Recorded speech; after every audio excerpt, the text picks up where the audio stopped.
जय हिंद दोस्तों। तो क्या हाल है, मेरा नाम विकास। तो भाई साहब क्लास 10th 2023 बोर्ड एग्जाम के लिए सामाजिक विज्ञान के ऐसे मोस्ट इंपोर्टेंट क्वेश्चन लाया हूं जो कि पक्का बोर्ड एग्जाम में आने वाले हैं, तो इनको आपको तैयार करके बोर्ड एग्जाम में जरूर जाना है। तो सबसे पहला क्वेश्चन है, जर्मनी की एकीकरण में मुख्य भूमिका किसकी थी? तो जर्मनी के एकीकरण में जियुसेपी गैरिबाल्डी या फिर ऑटो बिस्मार्क, नेपोलियन या इनमें से कोई नहीं। तो कौन सा विकल्प यहाँ पर सही होता है? तो विकल्प नंबर बी, ऑटो बिस्मार्क। ठीक है, जर्मनी के एकीकरण में ऑटो बिस्मार्क की सबसे बड़ी भूमिका थी। तो आप याद रखना, बहुत इंपॉर्टेंट क्वेश्चन है और ये 2019 बोर्ड एग्जाम में आया हुआ क्वेश्चन है। ठीक है, आगे बढ़े।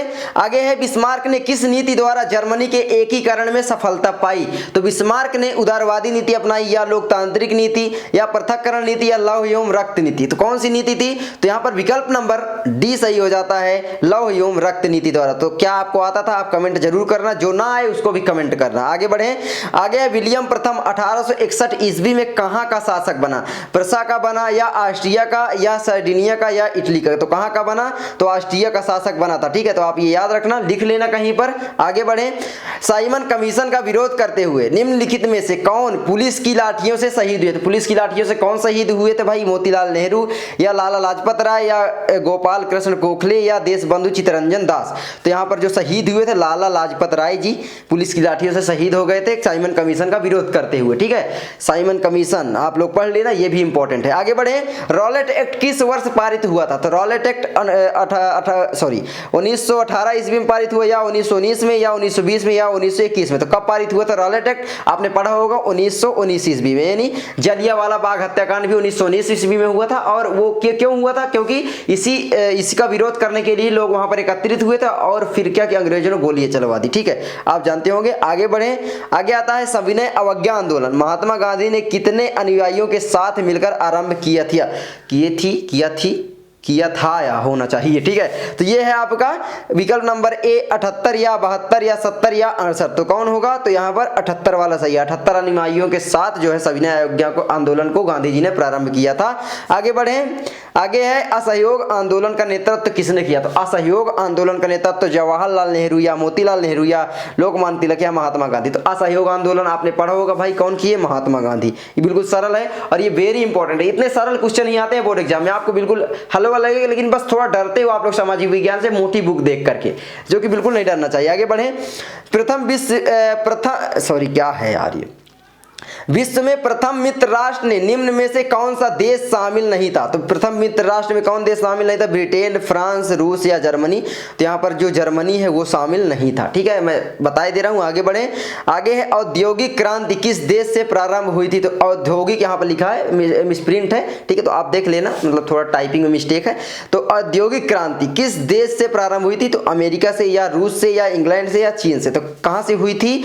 तो वो हुई थी इंग्लैंड से। औद्योगिक क्रांति का मतलब भाई जब सभी देश युद्ध में लड़े पड़े हुए थे तो इंग्लैंड जो था वो उपनिवेश मतलब बिजनेस को बढ़ाने में लगा हुआ था। आप समझ रहे हो कितना चालाक इंग्लैंड देश था। आगे बढ़े। बाजार का विस्तार करने हेतु किन उपकरणों या साधनों का उपयोग किया जाने लगा? तो बाजार का जो विस्तार है वो कैसे होता है? विज्ञापन से तो होता ही है, आप देखते हो आजकल एडवर्टाइजमेंट से ही पूरी दुनिया चल रही है। उसके बाद लेबलिंग, कैलेंडर, ये सभी। ठीक है, तो ये सभी विकल्प आपका राइट हो जाता है क्योंकि कैलेंडर का भी उपयोग होता है। आगे बढ़े। मुद्रण की सबसे पहले तकनीकी कहाँ विकसित हुई? तो मुद्रण की सबसे पहले तकनीकी कहाँ पर आई थी? तो आपको लग रहा होगा भारत में, चीन में, श्रीलंका में या नेपाल में? कहाँ लग रहा है? तो वो है भाई साहब, क्या भारत है? नहीं, चाइना। ठीक है, चाइना मुद्रण तकनीकी आई थी, ये बोला जाता है। ठीक है, तो ये है आपका। आगे बढ़े। मुद्रण तकनीकी का मतलब क्या? जो पैसा रुपया आपका बना हुआ है वही मुद्रा तो है। आगे बढ़े।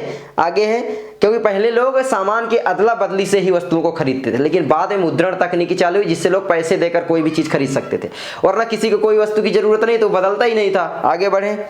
आगे, निम्न में से किस प्रांत में सीढ़ीदार खेती की जाती है? तो किस प्रांत में, किस राज्य में, किस स्टेट में सीढ़ीदार खेती की जाती है? पंजाब में, उत्तर प्रदेश में, हरियाणा में या उत्तराखंड में? तो यहाँ पर विकल्प नंबर डी बिल्कुल सही होता है, उत्तराखंड में। ठीक है, आगे बढ़े। निम्न में से कौन सी मृदा चाय की खेती के लिए उपयुक्त है? तो कौन सी मृदा ऐसी है जो कि चाय की खेती के लिए उपयुक्त है? पर्वतीय मृदा, काली मृदा, जलोढ़ मृदा या लाल मृदा? तो चाय जो की जाती है भाई, काली मृदा में तो कपास और गन्ना होती है, लाल मृदा, जलोढ़ मृदा। तो यहाँ पर हो जाएगी जाएगी पर्वतीय मृदा, यानी चाय जो है पर्वत में ही होती है, ठीक है। चिकनी मिट्टी चाहिए चाय को, पर्वतीय मिट्टी चाहिए। आगे बढ़े, आगे है निम्न में से कांटेदार वन का वृक्ष है, तो कांटेदार वन का वृक्ष कौन है भाई? कैक्टस, एबोनी, बांस या रोजवुड। तो कौन है कांटेदार? तो वो है आपका कैक्टस। अब कैक्टस किसको बोलते हैं? तो वो बोलते हैं नागफनी, ठीक है, नागफनी। तो याद रख लेना भाई, ठीक है, बहुत ही इंपॉर्टेंट है। आगे बढ़े, भारत में महिलाएं किन विभिन्न तरीकों से भेदभाव का सामना कर रही हैं? भाई क्या क्या भेदभाव महिलाओं के साथ पुरुष जो हैं वो कर रहे हैं, ये यहाँ पर पूछा जा रहा है। साक्षरता दर, अनपेड कार्य, शिशु लिंगानुपात, ये सभी यहाँ पर महिलाएं ये सभी से है जो है भेदभाव का सामना कर रही हैं, ठीक है, भारत में। क्योंकि आप देखोगे ना, महिलाओं को ऐसा समझा जाता है कि वो भाई केवल घर का काम, चूल्हे बर्तन ही कर सकती हैं और उच्च पदों पर नहीं जा सकती, या कुछ लोग ऐसे भी समझते हैं कि घूमने नहीं जा सकते। मतलब बहुत ही छोटी सोच बहुत लोगों की अभी भी है। लेकिन हाँ, थोड़ा जो पढ़े लिखे हैं, जो समझदार हैं, वो आप समझ रहे हैं कि महिलाओं को भी हर जगह भेजा जाना चाहिए, हर जगह उनकी भी बराबर की भागीदारी होनी चाहिए, ठीक है। और महिलाएं अच्छा कर भी रही हैं अब, पहले के जमाने, पहले तो और भी इससे भी बुरी हालात थी, ठीक है। आगे बढ़े, आगे है महात्मा गांधी के अनुसार किसे राजनीति से अलग नहीं किया जा सकता? तो वो है आपका संविधान या राज्य या विधि या धर्म। तो किसे अलग नहीं किया जा सकता? तो महात्मा गांधी के अनुसार जो है वो धर्म को संविधान से अलग नहीं किया जा सकता, क्योंकि धर्म को संविधान से अलग कर देंगे तो फिर हो गया, फिर ठीक है, राजनीति से, है ना। आगे बढ़े, निम्न में से कौन सी नकदी फसल नहीं है? तो नकदी फसल कौन सी नहीं है? चाय, कपास, गेहूं, गन्ना। सबसे पहले तो आपको समझना चाहिए कि नकदी फसल क्या होती है। नकदी फसल का मतलब है भाई कि जिसे व्यापार के उद्देश्य से तैयार न किया जाता, उसके बोलते हैं नकदी फसल। जिसे केवल मतलब अपना पेट पालने के लिए उगाया जाता, तो कौन सी ऐसी फसल होगी? वो है गेहूं, ठीक है।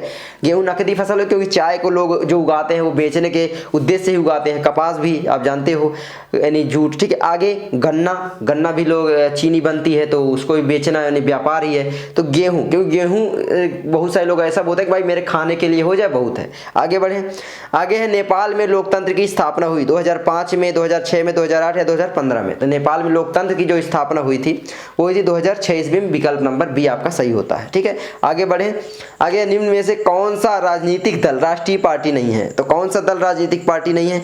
मतलब कौन सा दल जो है वो राष्ट्रीय पार्टी नहीं है? राजनीतिक तो सभी हैं, वही तो मैं बोल रहा हूँ, कैसे कंफ्यूजन हो रही भाई। आगे, भारतीय राष्ट्रीय कांग्रेस पार्टी या राष्ट्रवादी कांग्रेस, समाजवादी पार्टी या तृणमूल कांग्रेस। तो कांग्रेस पार्टी जो है वो तो भाई राष्ट्रीय बहुत पहले से है, 65 सालों से है पिछले, ठीक है। तो यहाँ पर हो जाएगी समाजवादी पार्टी। ये राष्ट्रीय पार्टी नहीं है, केवल एक स्टेट में चलती है जो कि उत्तर प्रदेश में, आप जानते हो, ठीक है। आगे बढ़े, लोकतंत्र में सभी व्यक्तियों, यहाँ पर व्यक्तित्व लिख गया तो थोड़ा मिस्टेक है, अगर जो भी मतलब टाइपिंग में, तो आप लोग उसको सुधार लेना। व्यक्तियों को उनके प्रतिनिधि चयन का अधिकार है।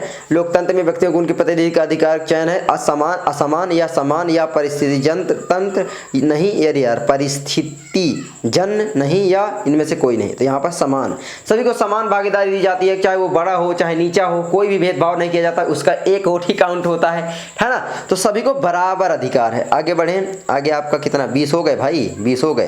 तो इन सभी क्वेश्चनों को आप लोग तैयार कर लेना भाई। आई होप आपको ये वीडियो अच्छी लगी होगी। अगर अच्छी लगी तो प्लीज वीडियो को लाइक कर देना भाई, चैनल पर नए हो सब्सक्राइब कर देना, क्योंकि मैं इसी तरह की वीडियो लाना चाहता हूं। क्या आपको ये वीडियो अच्छी लगी? कमेंट करो यार, ताकि मुझे पता चले कि हाँ तुमको ये वीडियो अच्छी लग रही है। तो प्लीज, और वो जो लाल लाल दिख रहा है, क्या आशीष, वो लाल लाल दिखता है ना नीचे, दबा दो भाई सब्सक्राइब, है ना। मस्त मस्त वीडियो आएंगी, है ना।